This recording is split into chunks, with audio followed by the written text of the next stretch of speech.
06 03 52 88 88. Chirel, sur la scène du Palais des Glaces le 23 juin.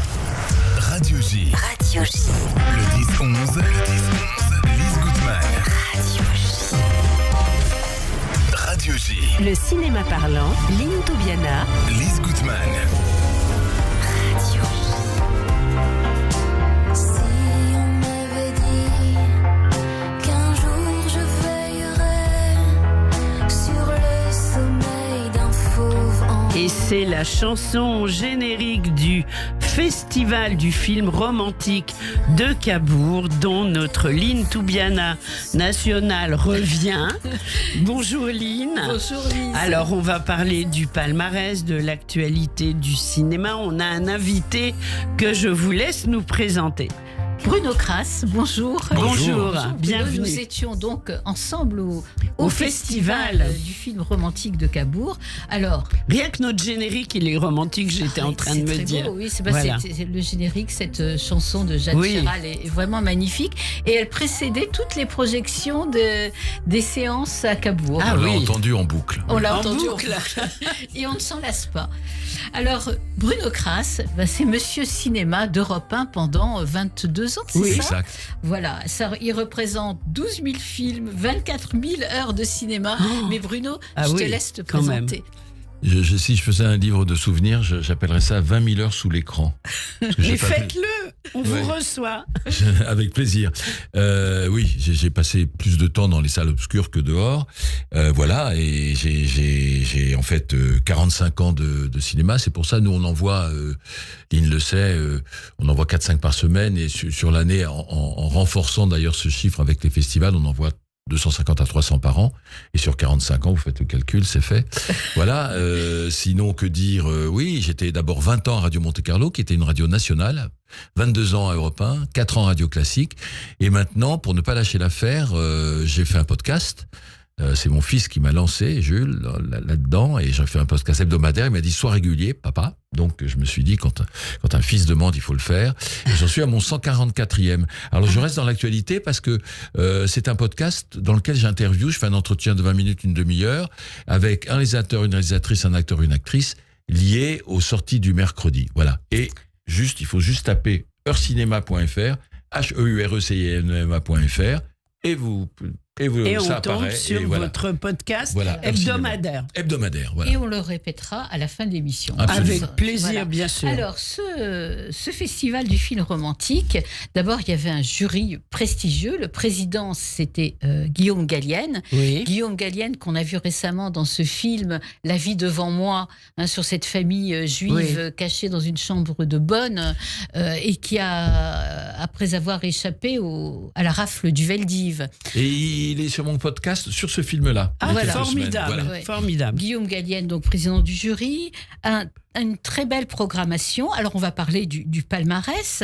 Alors, tout Alors, d'abord, qui a gagné le soin d'honneur à Cédric Clapiche, que vous aimez beaucoup, Lise. Moi, j'étais ravie quand j'ai vu ça.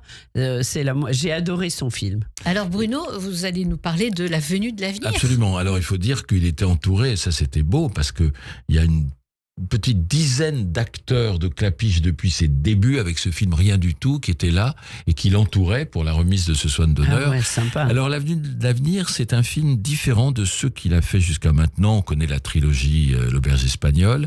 Là, il a voulu faire un film en costume, il en rêvait. Et en fait, il est fasciné par les années qui ont précédé 1900, où, et je ne le savais pas, l'impressionnisme est arrivé 20 ans après la photographie. Et c'est un film où on mélange la photographie et les impressionnistes. On peut même penser, dit Clapiche, que les impressionnistes ont inventé cette forme de peinture pour ne pas faire exactement la réalité comme le fait la photographie. Bref, il a inventé une histoire et avec son scénariste, ils se sont dit on va faire 2 époques. Il y a l'époque d'aujourd'hui où toute une cohorte de gens héritent d'une maison au fin fond de la campagne. Donc il y en a 4 qui vont aller faire l'état des lieux. Julia Piaton, Abraham Wapler, Zinedine Soilem et Vincent Macaigne. Voilà.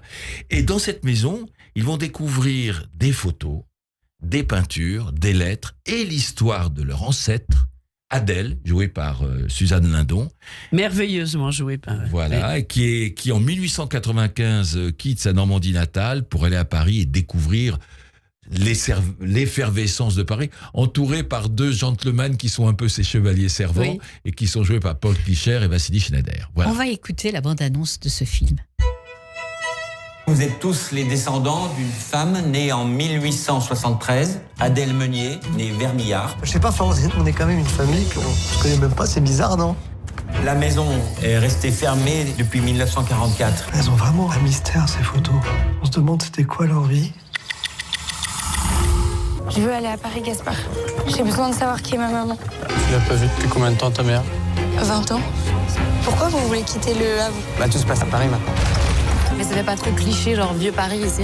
Écoute, Paris, c'est Paris, hein. C'est vieux, c'est cliché, mais... Je regarde pas comme ça. Je suis obligé de te regarder si je te dessine. Je crois que j'ai trouvé un trésor. C'est-à-dire À bientôt, Gaspard. Gaspard. Gaspard. Gaspard. Et mon père, c'est qui mon père? Oui, ça me semble évident que c'est le tableau d'un impressionniste. Je me suis fait draguer par Victor Hugo. J'ai un peu l'impression de découvrir ma famille. Une vraie famille. On découvre des choses sur eux. On découvre aussi un peu de choses sur nous. Vous faites quoi? On se réveille? Voilà. Le Swan d'honneur à Cédric Klapisch au Festival du cinéma du film romantique de Cabourg. On va maintenant parler avec Lynn du Swan d'or à la meilleure réalisation. À qui a-t-il été remis? Pour Amélie Bonin, pour son film Partir un jour avec Juliette Armanet et Bastien Bouillon. C'est une jolie comédie musicale. C'est le film qui a ouvert le Festival de Cannes. Voilà, c'est l'histoire de Cécile qui est chef de resto à Paris, qui revient dans son village natal pour voir son père malade et elle croise Raphaël, son amour de jeunesse. Bastien Bouillon. Bastien Bouillon. Alors, qui est vraiment magnifique et vraiment un acteur qui a le vent en poupe, là. Hein, Et on l'a retrouvé dans Connemara, qui est presque la même histoire d'Alex Lutz et qui était présenté à Cabourg. Tout à fait.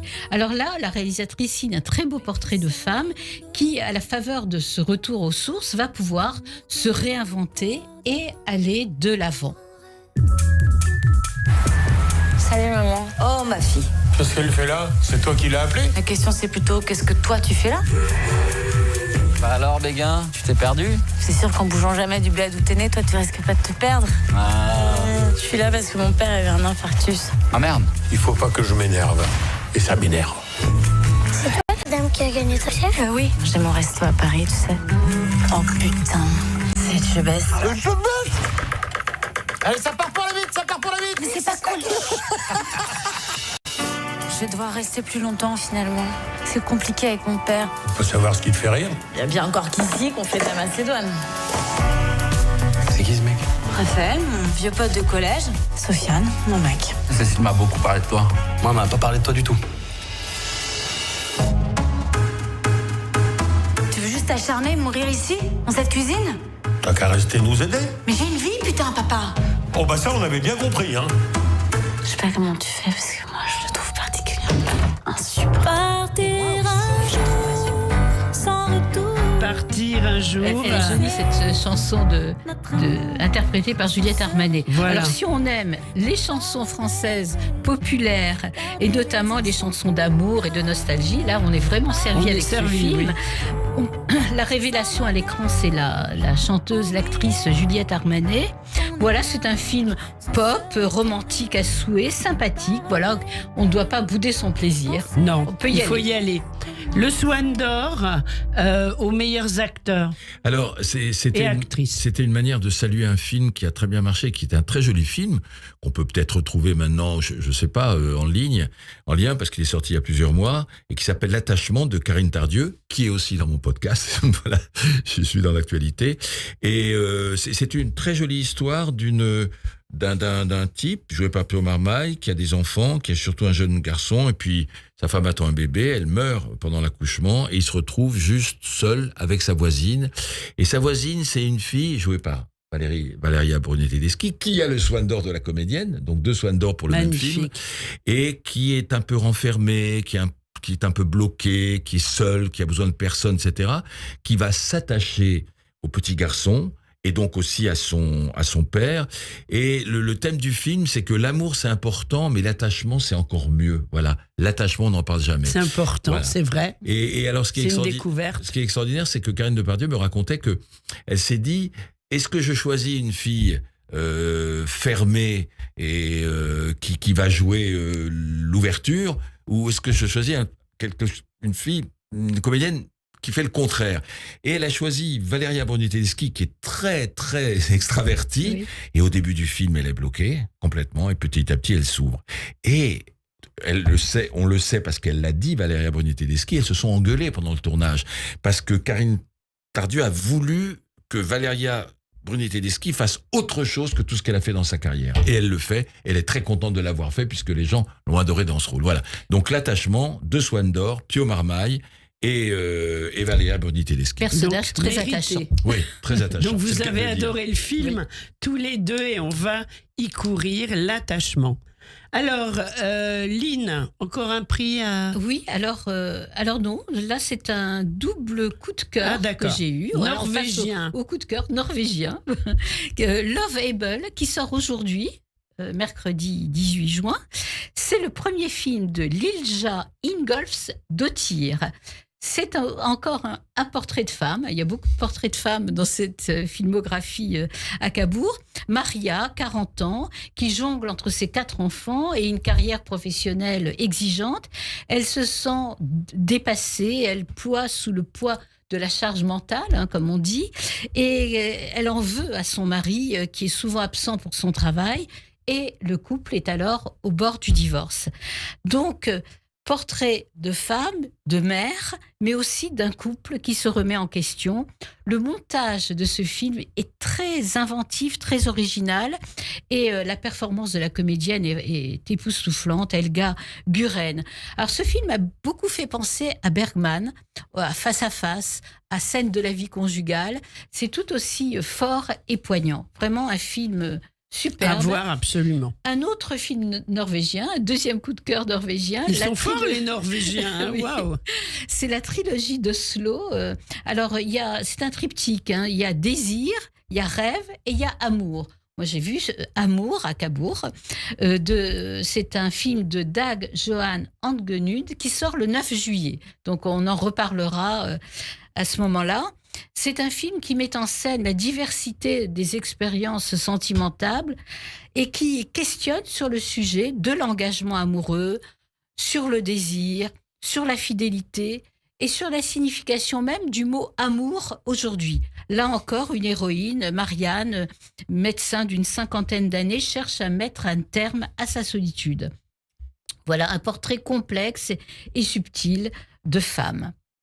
Alors ça, c'est donc le double coup de cœur norvégien de Lynn. Maintenant, on va passer au coup de cœur de Bruno Kras. On s'éloigne pas beaucoup puisque c'est la Suède. Ah d'accord.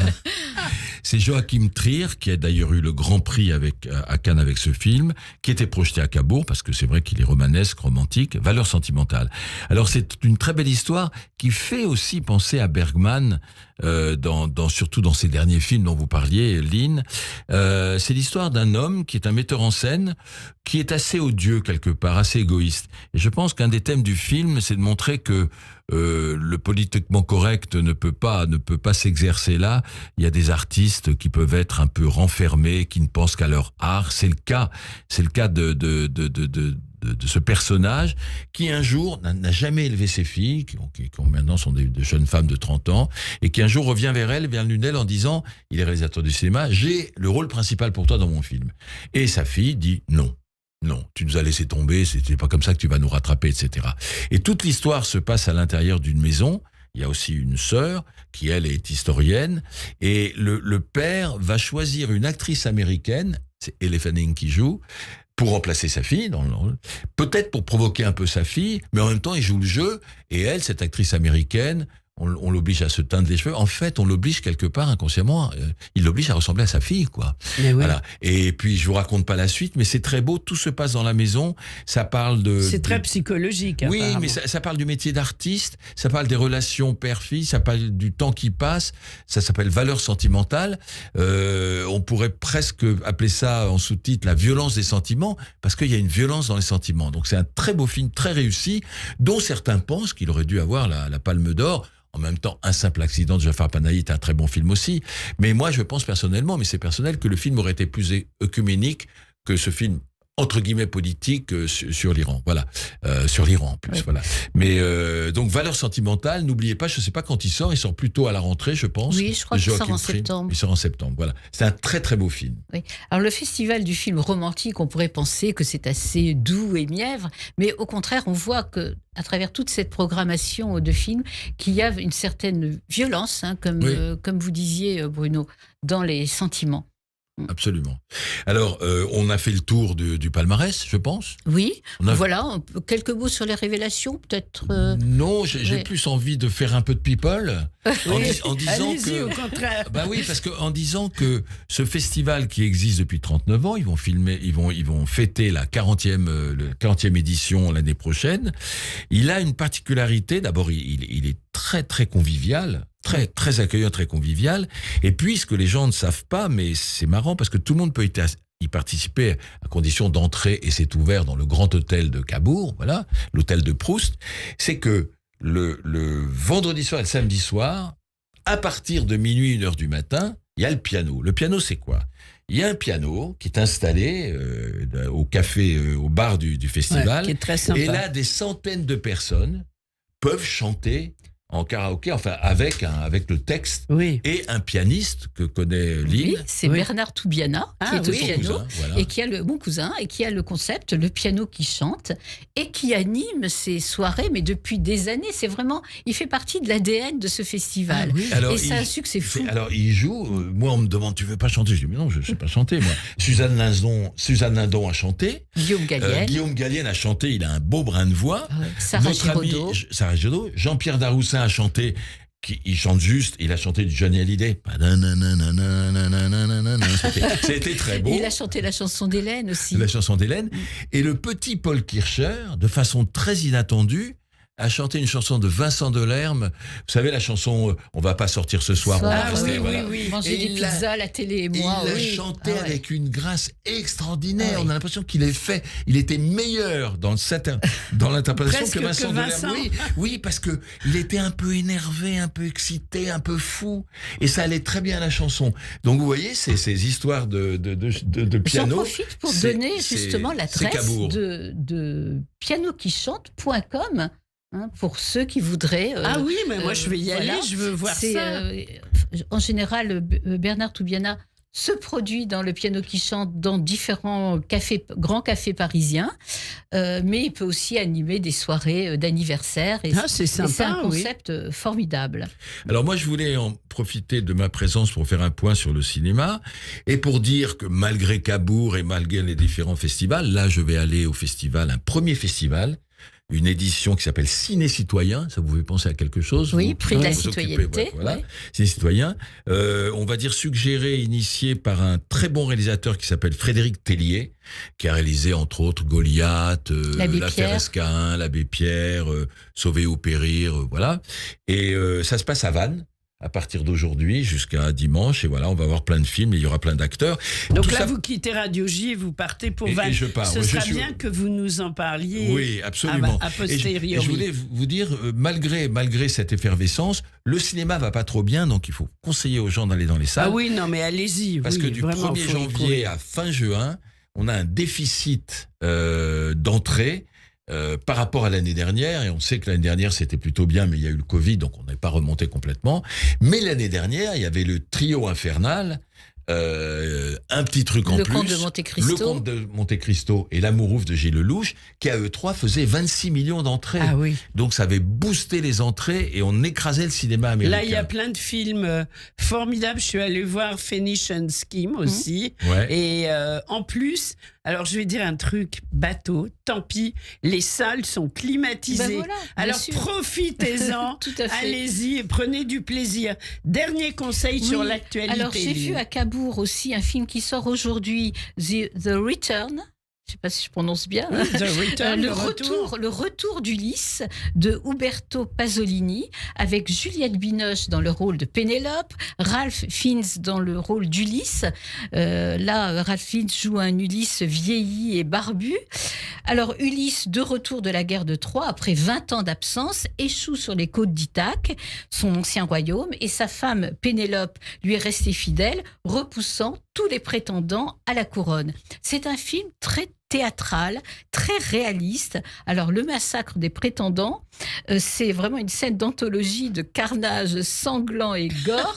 Je crois qu'il faut vraiment préparer nos auditeurs à cette scène. Voilà, c'est une curiosité, ce film. C'est un drôle de film à découvrir.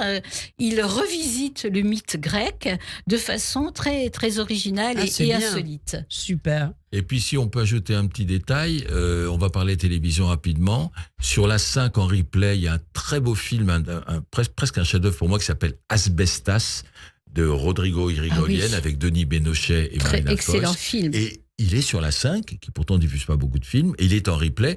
Et puis, je suis tombé il y a quelques jours sur une très bonne série d'Alain Tasma, qui s'appelle Une amitié dangereuse, avec l'histoire de Louis XIII et d'une de ses prétendantes et de sa femme.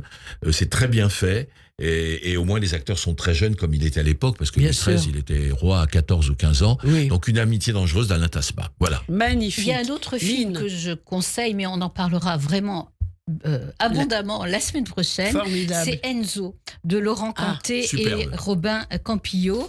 Voilà, c'est un film qui sort également aujourd'hui, mais on en parlera la semaine prochaine. Alors on va parler du dernier Swan quand même, de la meilleure musique de film à Alex Baupin pour le film Joli Joli de Diastème. On va écouter la musique. Quand je t'ai vue si belle à l'autre bout du bar, j'ai pensé c'est Noël quelques jours en retard.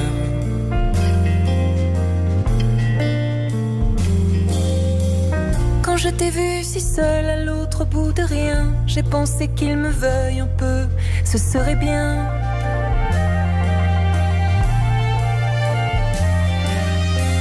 Mais qu'il est long le temps lorsque l'on était pris, pour qu'amour finalement triomphe du mépris.